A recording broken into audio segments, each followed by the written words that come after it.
Hello everyone, welcome to the new lecture of Basics of Civil and Mechanical Engineering.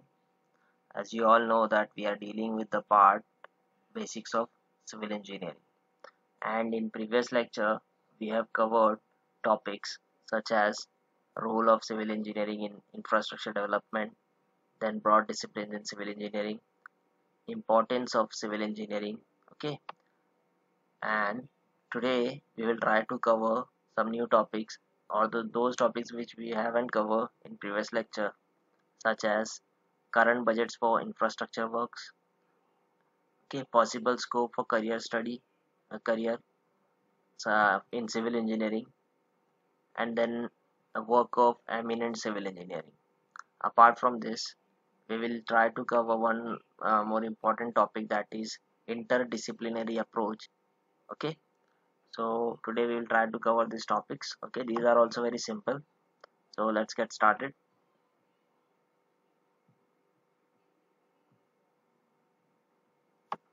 So in today's lecture, which is your lecture 3 actually, but in the first lecture I've just discussed with you some introduction part of civil engineering. That's why I've named it as second lecture.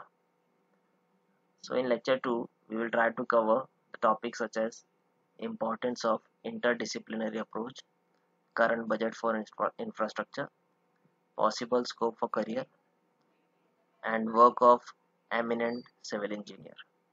Okay, ये 4 topic हम आज cover करने की कोशिश करेंगे.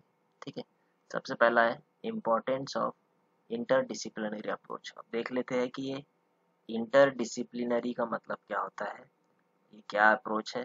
ठीक है, चलिए इसे देखते हैं. देखिए यहाँ पे importance of interdisciplinary approach. Interdisciplinary approach involves team members from different disciplines working collaboratively with a common purpose to set goals, make decisions, and share resources and responsibilities. इसका सिंपल मीनिंग मैं आपको बताता हूँ. इंटरडिसिप्लिनरी अप्रोच में क्या होता है, अलग अलग टीम के मेंबर्स, अलग अलग फील्ड के लोग एक साथ मिलके कोलैबोरेट करके काम करते हैं. वो काम एक कॉमन पर्पस के लिए किया जाता है. कॉमन उनके डिसीजंस जो होते हैं वो एक प्रॉपर एक उनको अगर स्ट्रक्चर बनाना है या जो भी चीज़ करना है, उसमें अलग अलग फील्ड के लोग अगर इन्वॉल्व हो रहे हैं, ठीक है, उस पर्पस को पूरा करने के लिए रिसोर्सेज को शेयर करना या रिस्पॉन्सिबिलिटीज़ को आपस में शेयर कर लेते हैं, उसे बोलते हैं इंटरडिसिप्लिनरी अप्रोच. अब इसका मैं आपको एक सिंपल एग्जांपल बताता हूँ. जैसे कि एक मैकेनिकल इंजीनियर है, ठीक है. अब mechanical engineers research goal is to develop mechanical devices to protect structure against wind and earthquake. अब एक मैकेनिकल स्ट्रक्चर इंजीनियर जो है वो एक ऐसे इंस्ट्रूमेंट बनाता है या ऐसे डिवाइसेस बनाता है जिससे स्ट्रक्चर जो है, स्ट्रक्चर तो सिविल इंजीनियरिंग का पार्ट है, स्ट्रक्चर बिल्डिंग डैम्स, ठीक है ना, ये सारी चीज़ें स्ट्रक्चर बोले तो बिल्डिंग या डैम्स, कोई भी स्ट्रक्चर उसे प्रोटेक्ट करता है वो, अगर वो device against the wind and earthquake. तो इसमें क्या हुआ, इसमें एक स्ट्रक्चर के लिए या एक कॉमन पर्पस के लिए दो लोगों ने काम किया.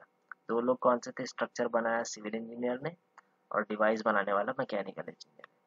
इसीलिए जब एक ऐसे काम को दो अलग अलग फील्ड के लोग करते हैं कोलैबोरेट करके, ठीक है ना, तो उसे कहा जाता है इंटरडिसिप्लिनरी अप्रोच, यानी कि वो अपने डिसिप्लिन से बाहर निकल के उस काम को करते हैं.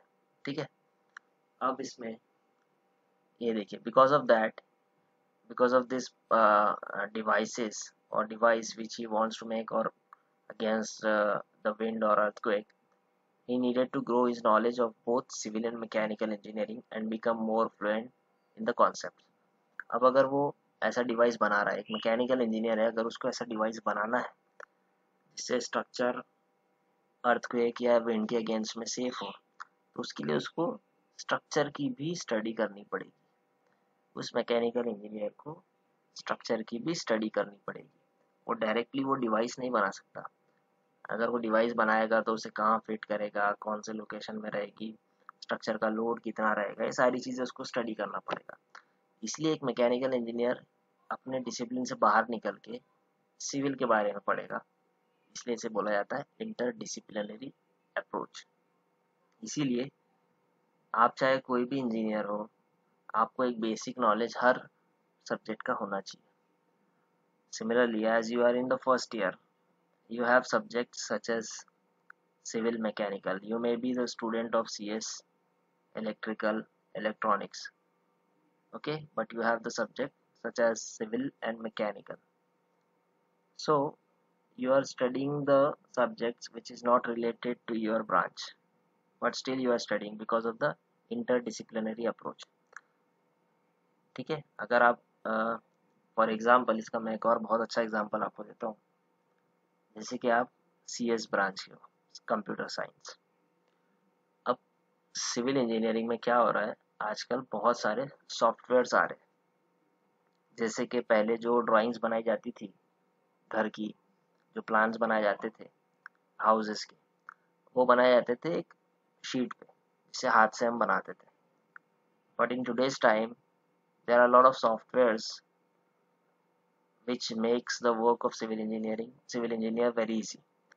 Those softwares are they can calculate the cost, they can give the full details of buildings, okay. So such softwares have made the work of civil engineer very easy. So these are the software which were developed by the computer science student, not by the civil engineer. So अगर वो computer science के लोगों ने, computer science के students ने ऐसे software बनाए, जैसे कि एग्जांपल दूं मैं, ऑटोकैड करके एक सॉफ्टवेयर है।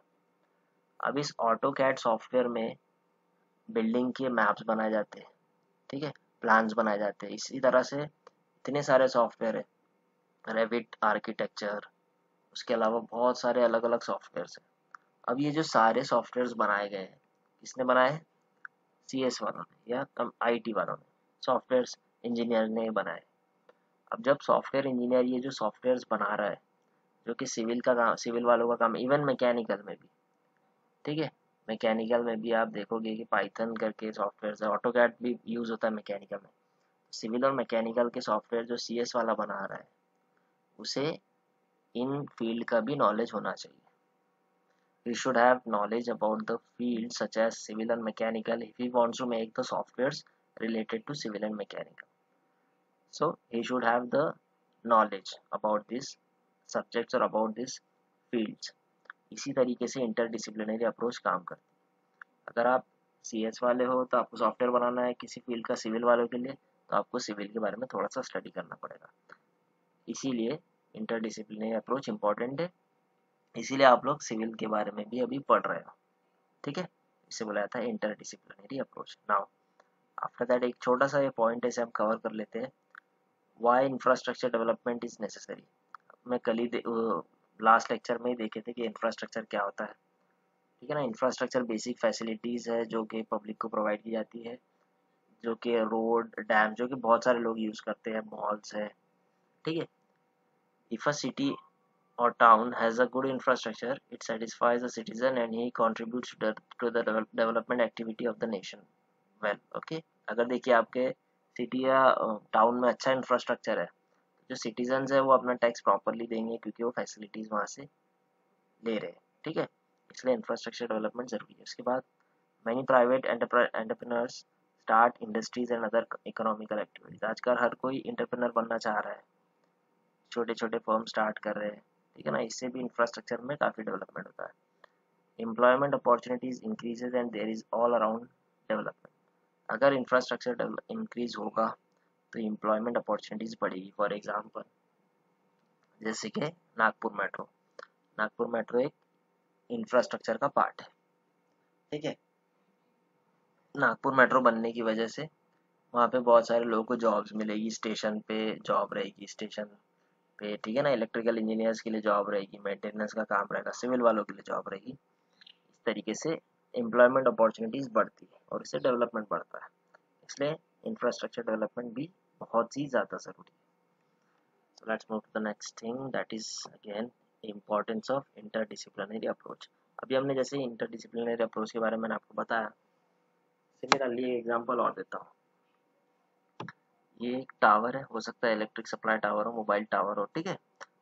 इसे टावर को बनाने की जिम्मेदारी है कंस्ट्रक्शन की सिविल इंजीनियर की। अब एक सिविल इंजीनियर को अगर इस टावर का फाउंडेशन बनाना है या टावर का स्ट्रक्चर बनाना है, तो ये उसे पता होना चाहिए कि ये टावर किस पर्पस के लिए यूज हो रहा है, इसका लोड कितना होगा, इसकी इलेक्ट्रिक इसका जो पावर है वो कितना होगा। जब सिविल इंजीनियर इसका फाउंडेशन बनाएगा या स्ट्रक्चर बनाएगा तो उसको थोड़ा सा नॉलेज, ऐसा नहीं है कि पूरा नॉलेज उसको होना चाहिए कि इलेक्ट्रिक का पूरा इलेक्ट्रिकल सप्लाई का नॉलेज होना चाहिए, ऐसा नहीं है। सिर्फ जनरल नॉलेज होना चाहिए, थोड़ा सा बेसिक नॉलेज इसका होना चाहिए। इसलिए सिविल इंजीनियर जो है नेक्स्ट सेम में, जैसे कि अगर आपकी ब्रांच सिविल है, नेक्स्ट सेम में आप लोग बेसिक्स ऑफ इलेक्ट्रिकल इंजीनियरिंग भी पढ़ोगे, ठीक है। तो इसलिए ये भी इम्पोर्टेंट है आप लोग। तो इसका जो फाउंडेशन है वो सिविल इंजीनियर को बनाना है, तो इसको बेसिक इसके बारे में उसको आइडिया होना चाहिए, ठीक है। Infrastructure facilities include suitable electric supply, very important. Infrastructure में सबसे इंपॉर्टेंट चीज़ है कि इलेक्ट्रिक सप्लाई जो बेसिक फैसिलिटीज़ है वो सिटीजन्स को पहुँचे, ठीक है। Internet and telephones are also desirable features. आज की डेट में इंटरनेट बहुत ही इंपॉर्टेंट है और मोबाइल फ़ोन्स के टावर भी बहुत ही इंपॉर्टेंट है, टेलीफोन लाइन्स, ठीक है। तो ये सारी चीज़ों के लिए जो टावर्स है वो बनाएंगे तो सिविल इंजीनियर ही बनाएगा, ठीक है। इसलिए उसको you should have at least the basic knowledge, not the full knowledge, at least the basic knowledge you should have about this structures. Okay, next is again one example. एक और हम example देते हैं इंटरडिसिप्लिनरी अप्रोच का। Education facility, for example school है, colleges है, अगर civil engineer को इसको बनाना है तो उसे ये पता होना चाहिए कि एक एजुकेशन सिस्टम में या स्कूल कॉलेजेस में क्या क्या होता है।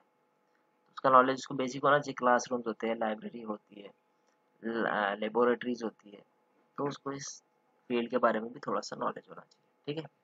इसलिए इंटरडिसिप्लिनरी अप्रोच बहुत इंपॉर्टेंट है। Educational facilities forms a part of infrastructure. The proximity of a good primary और secondary school to residential area is desirable. Colleges and professional education also form a part of infrastructure of a city.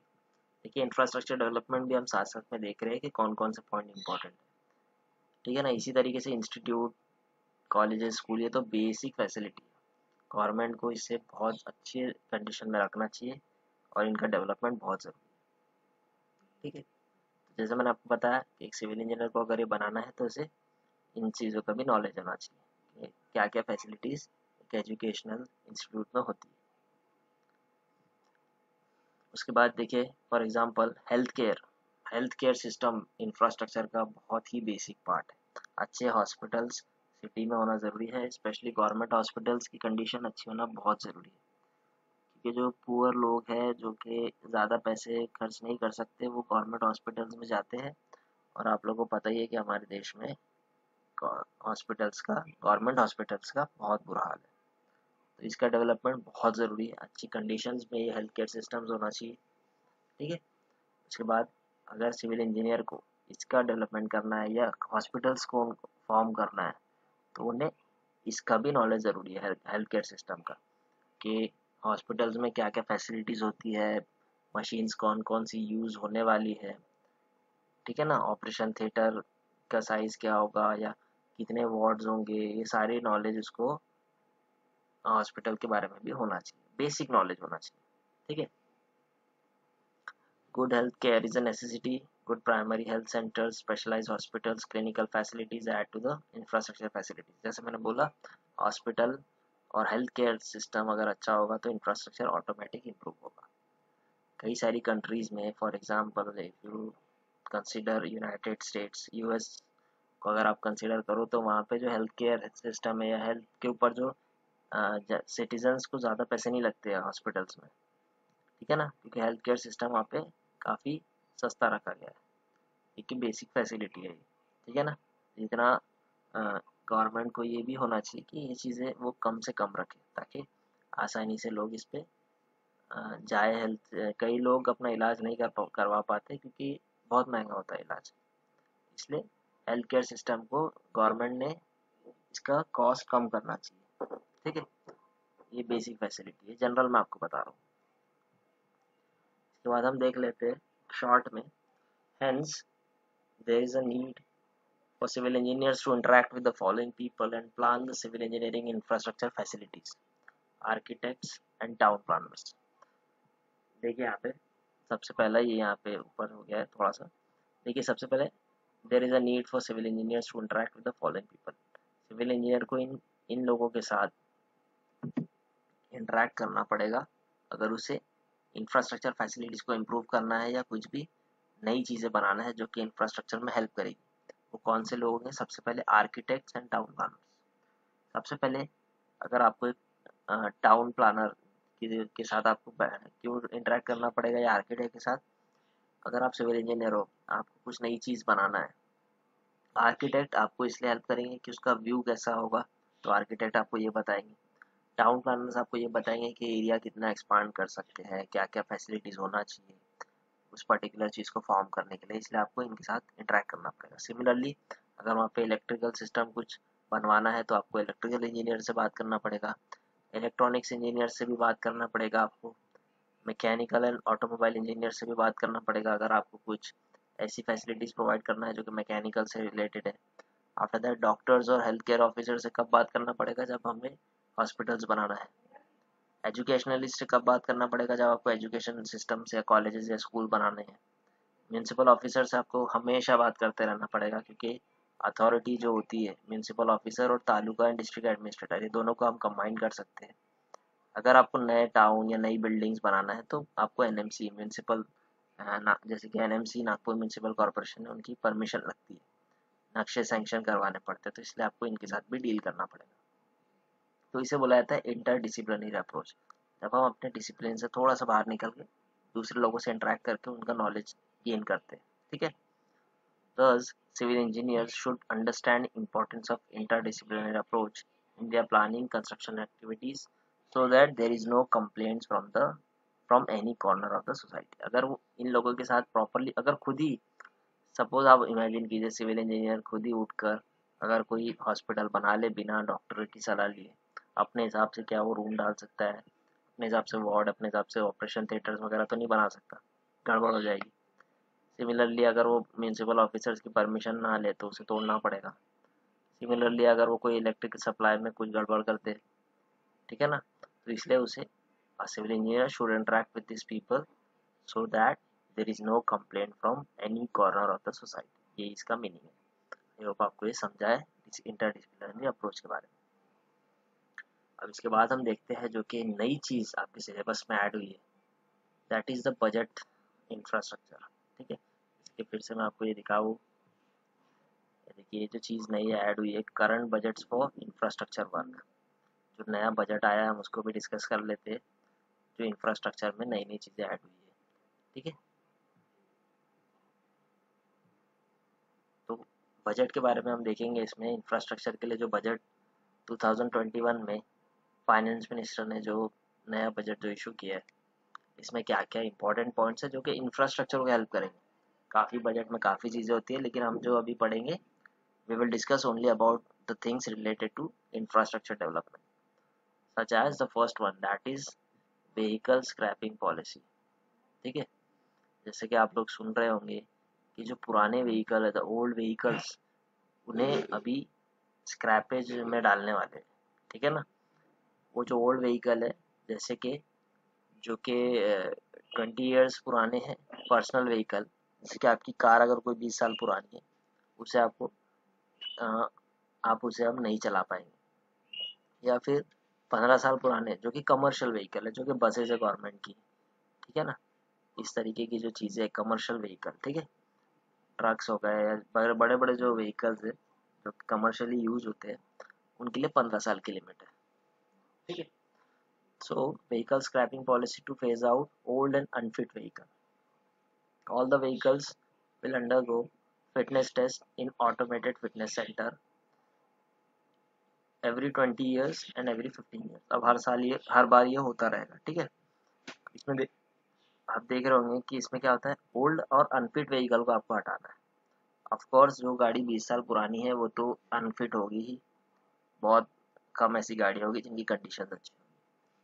इसके अलावा unfit वो इसलिए हो जाएगी क्योंकि अगर कोई व्हीकल दिखे, फॉर एग्जांपल कोई भी आप कार ले लीजिए फॉर एग्जांपल, अगर वो 20 साल पुरानी है, अनफिट वो ऑटोमेटिक हो जाएगी। और उसके अलावा वो इसलिए उसको हटाना ज़रूरी है क्योंकि वो पॉल्यूशन क्रिएट करती है रोड पे, उसके अंदर से जो, ठीक है ना, जो भी आप देखते होंगे कि बहुत पुरानी गाड़ियाँ जो है बहुत ज़्यादा उसमें से धुआं निकलता है, ठीक है ना।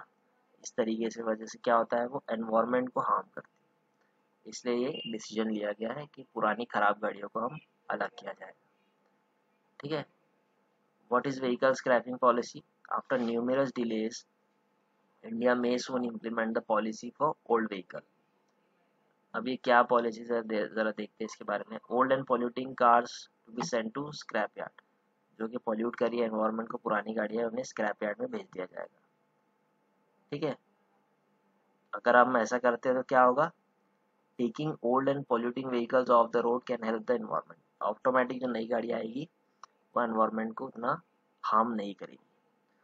अब जो जिन गाड़ियों को हमने स्क्रैपिंग में डाल दिया उनके ओनर्स के साथ क्या होगा, owners of such vehicle to be compensated based on certain condition.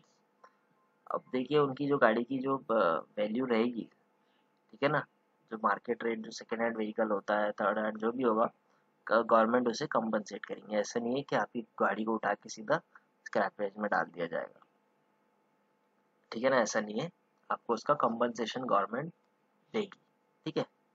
इससे क्या होगा, many parts from the old vehicle can be recycled. अब क्या होगा, स्क्रैपिंग में आपने डाल दिए तो पुराने व्हीकल के जो पार्ट है, काफ़ी पार्ट है जो कि रिसाइकल किए जाएंगे। Parts that can not be recycled needs to be disposed of in an environmentally safe manner. अब जिन्हें हम स्क्रैपेज में नहीं डाल या रिसाइकल नहीं कर सकते, उसे हमें डिस्पोज करना पड़ेगा इस तरीके से कि वो इन्वायरमेंट को हार्म ना करे, ठीक है।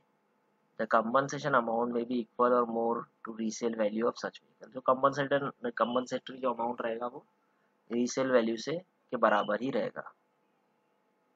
अब ऐसा करने से क्या होगा, एक चीज़ अच्छी चीज़ क्या होगी, can create boost in demand for new vehicles. अब इससे क्या होगा कि नए व्हीकल्स की डिमांड बढ़ जाएगी, ठीक है, जो कि आगे भी फायदा गवर्नमेंट को ही होगा उससे, ठीक है। तो ये थी व्हीकल स्क्रैपिंग पॉलिसी। इसके अलावा जो बजट में एक और इम्पोर्टेंट चीज़ है, and the important one, that is national rail plan. National rail plan is related to Indian railways.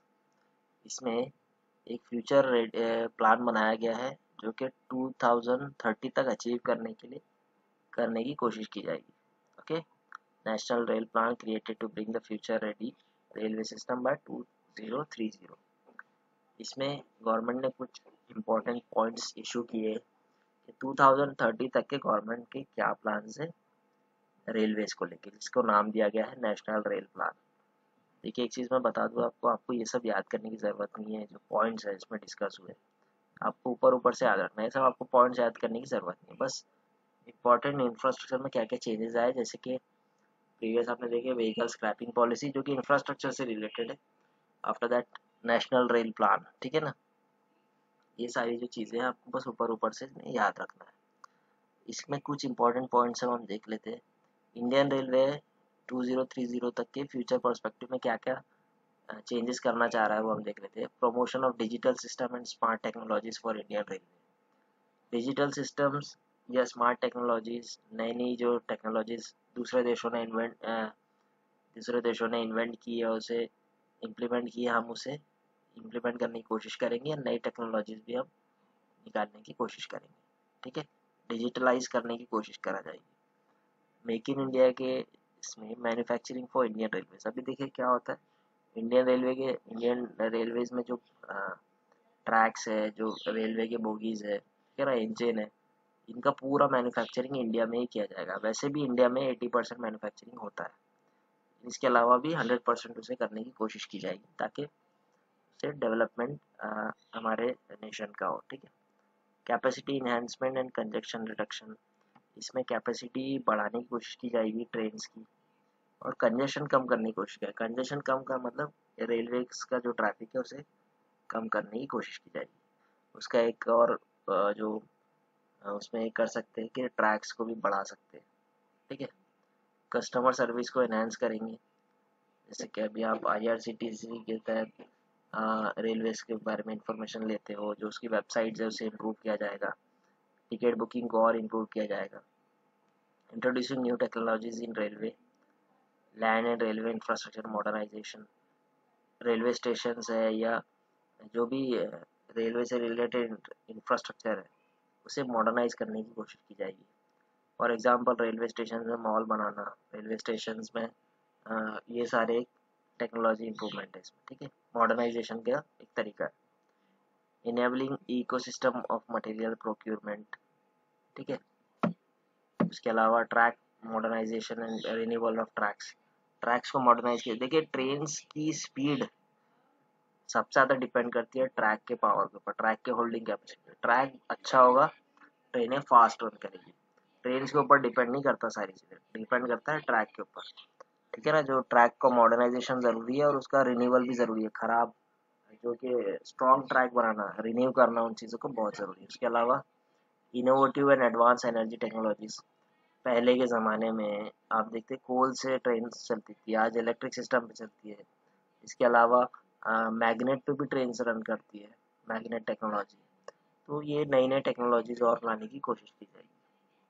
Decarbonisation and energy efficient of Indian railway, देखेंगे हम कि कार्बन डीकार्बनाइजेशन हो, ठीक है ना, एनर्जी एफिशिएंट बनाने की कोशिश की जाएगी इंडियन रेलवे को। उसके अलावा PPP for container freight terminals, PPP का मीनिंग होता है पब्लिक प्राइवेट पार्टनरशिप होता है इसका meaning, PPP for container freight terminals. तो जो स्टेशन यार्ड्स होते हैं उसमें पीपीपी करने की कोशिश की जाएगी, ठीक है ना। सिग्नलिंग एंड इलेक्ट्रिफिकेशन में इम्प्रूवमेंट, इनोवेटिव फाइनेंसिंग सॉल्यूशन, ठीक है ना। तो ये बहुत सारी चीज़ें, high speed network banana, investment opportunities in new project, station redevelopment, security and safety very important, security and safety में भी इम्प्रूवमेंट की जाएगी। Tools and trends in use of data analysis for enhancing safety, big data and cyber security challenges, cyber security को भी improve किया जाएगा, ठीक है। तो ये सारे पॉइंट्स है, बिल्कुल इसे याद रखने की ज़रूरत नहीं है। आप याद रखिए जस्ट कि एक नेशनल रेल प्लान क्रिएट हुआ है इस साल के बजट में, जो कि 2030 तक के अचीव करने की कोशिश की जाएगी, ठीक है।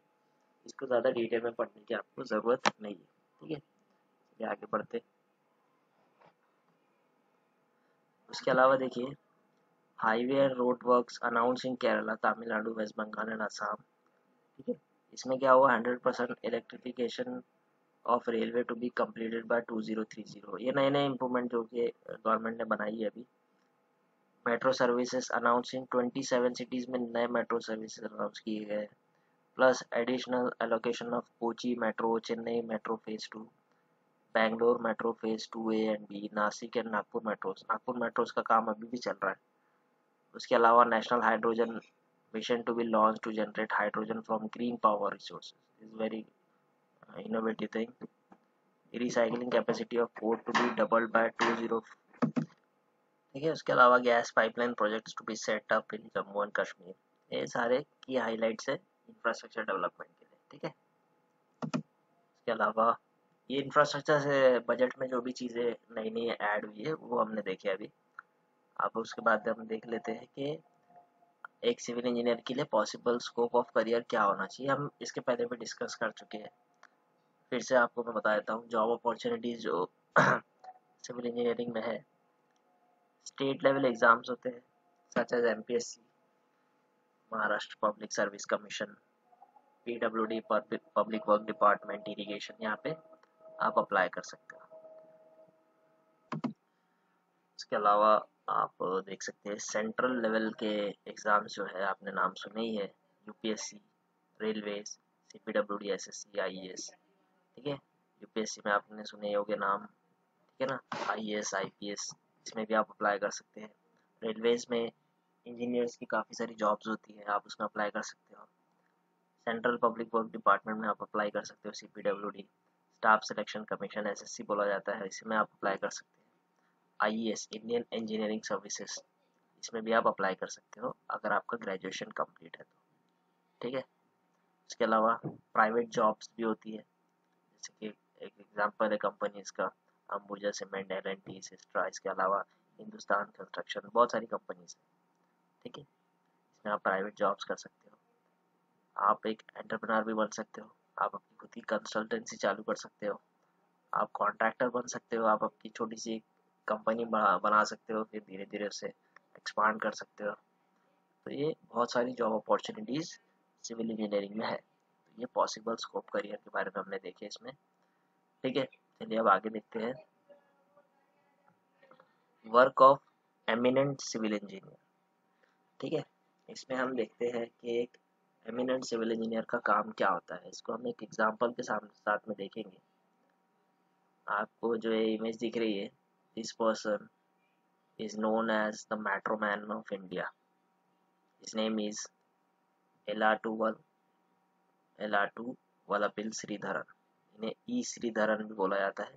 ठीक है, ई Sreedharan was born on 12th June 1932 in Palakkad district of Kerala state।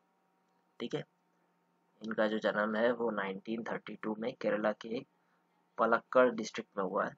ठीक है, और इनका नाम हम इसलिए यहाँ पे ले रहे हैं, work of eminent civil engineer में इनका हम इसलिए इनके बारे में पढ़ेंगे क्योंकि इन्होंने इन yes almost changed the phase of public transport in India.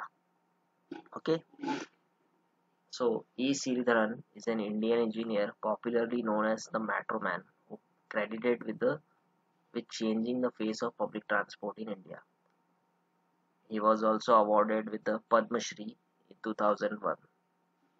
Okay, he completed his civil engineering degree from Government Engineering College, Kakinada, Andhra Pradesh.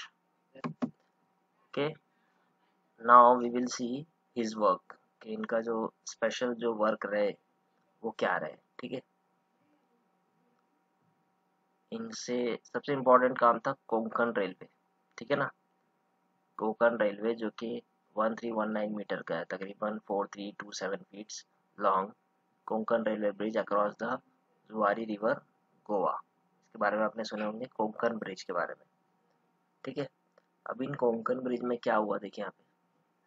He was promoted as a general manager, Western Railway in July 1987 and July 1999 elevated to the post of member engineering, Railway Board and ex officio secretary to the Government of India. ठीक है, the total project covered 760 kilometer and had over 150 bridges that public sector projects could be completed without significant cost and time overruns was considered as an achievement by many. ये जो project हुआ है complete पूरा, ठीक है ना, देखिए इनकी लेंथ, देखिए प्रोजेक्ट की length 760 kilometre and had over 150 bridges. तो ये ई श्रीधरन के अंडर में ये प्रोजेक्ट कंप्लीट हुए। ठीक है, और ये जो कंप्लीट हुआ है बहुत कम, यानी कि जो एस्टिमेटेड कॉस्ट था उससे कम में किया गया और टाइम से पहले किया गया। ठीक है, इसलिए इसे एक सिग्निफिकेंट अचीवमेंट माना जाता है। इसके अलावा Delhi metro which is one of the finest metro of India. ठीक है, दिल्ली मेट्रो इंडिया की सबसे अच्छी मेट्रो में से एक है। ठीक है, इसमें देखिए he was made the managing director of Delhi Metro Rail Corporation by then Delhi Chief Minister Sahib Singh Verma, जो कि उस वक्त चीफ मिनिस्टर थे। And by mid 1997 all the scheduled sections were completed by their target date and before and within their respective budgets। देखिए एक बार वो चीज़ हो गई, उसे वापस से रिपीट किया गया, यानी कि टाइम से पहले और कॉस्ट भी बहुत लिमिटेड। ये सेकंड बड़ी अचीवमेंट थी ई श्रीधरन की। ये हम एक केस स्टडी कर रहे हैं ई श्रीधरन के ऊपर, work of eminent civil engineer के टॉपिक में। ठीक है, तो आप खुद सोचिए, दो बड़े बड़े प्रोजेक्ट्स, दोनों का कॉस्ट कम और टाइम से पहले उन्हें ख़त्म करना, this is the very big achievement. कि जितना टाइम बढ़ता जाता है ऑटोमेटिक कॉस्ट भी बढ़ता जाता है। अगर आप टाइम के पहले कोई चीज़ ख़त्म करोगे तो ऑटोमेटिक कॉस्ट भी कम लगेगा, क्योंकि मटेरियल कॉस्ट वगैरह, लेबर चार्जेस, ये सब बढ़ते जाते हैं। ठीक है, he was particularly known for isolating his project from political pressure and influencing winning political commitment for fast execution of work। ठीक है ना, इनका जो था अपने प्रोजेक्ट को पॉलिटिकल प्रेशर से हमेशा अलग करते थे और फास्ट काम करना। ठीक है, ये इनकी एक आदत थी। After 16 years of service with the Delhi Metro, Sridharan retired from service on 31 दिसंबर 2011 को वो रिटायर्ड हुए, ठीक है ना, ही इज स्टिल अलाइव, ठीक है। ठीक है, इसके अलावा दिल्ली मेट्रो तो एक बहुत बड़ी अचीवमेंट है, ठीक है। After his retirement from the Delhi metro, से उनके रिटायरमेंट के बाद Sreedharan has been appointed as a principal adviser of the Kochi metro rail project. Kochi Kerala में है, अब वो अपने होम स्टेट में एक एडवाइजर के तौर पे काम कर रहे हैं। Kochi metro was unveiled on 17 June 2017. Okay, the unveiling of the metro was considered as a landmark event in India in terms of completion time, control system used, and initiatives such as employing transgender people, vertical gardening, respecting migrant laborer, and use of solar power. इतनी नई नई इसमें चीज़ें, solar power का इस्तेमाल किया गया, transgenders को इसमें एम्प्लॉयमेंट दिया गया, वर्टिकल गार्डनिंग की गई, यानी कि वर्टिकल वॉल पे गार्डनिंग करना, ये itself is a big achievements, okay. और ये अगेन इसमें इतने बड़े इवेंट में भी ई श्रीधरन सर का इन्वॉल्वमेंट रहा, ठीक है। That's why we have considered his case study for this topic, okay। So thank you so much for listening, and in next lecture we will try to cover the remaining topics. Thank you so much.